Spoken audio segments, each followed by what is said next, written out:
Hindi ko malimutan ang nangyari sa amin. Hinahanap-hanap ko yung pakiramdam na yon. Nawalan na rin ako ng gana sa boyfriend ko at ayoko na rin magpahawak sa kanya. Na kapag may nangyayari sa amin ay brother niya yung naiisip ko.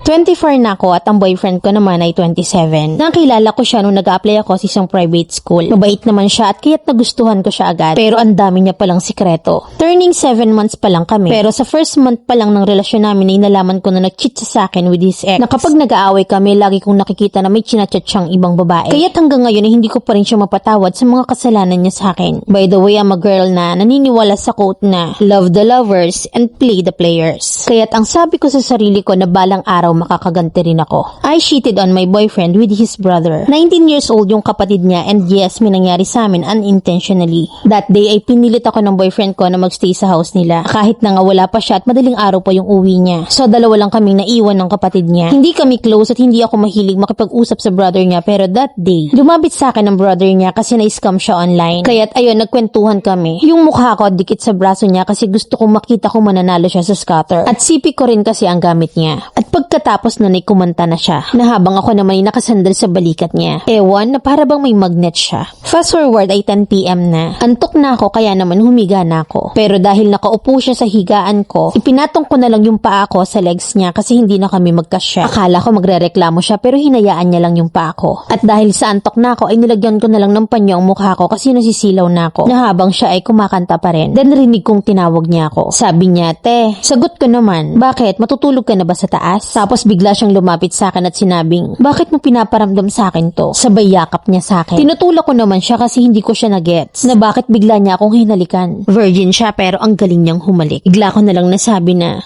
"Patayin mo ang ilaw." Tapos yun, may nangyari na sa amin. At di ko na makalimutan ang nangyaring yon. Hinahanap-hanap ko yung pakiramdam na yon. Nawalan na rin ako ng gana sa boyfriend ko at ayoko na rin magpahawak. At kapag may nangyayari sa amin ay brother niya yung naiisip ko. Kaya't nakipaghiwalay na ako sa boyfriend ko. Alam ko na walang gusto sa akin yung brother niya pero siya yung gusto ko. Gusto ko mang umiwas pero hindi ko magawa. Kaya't pumunta ulit ako sa house ng boyfriend ko para makita siya. Pahingi naman ako ng advice, Mami Len, kung ano ba yung dapat kong gawin. Gusto ko nang itigil tong kabaliwan ko. Please real talk po ako. Letter sender, Manilin.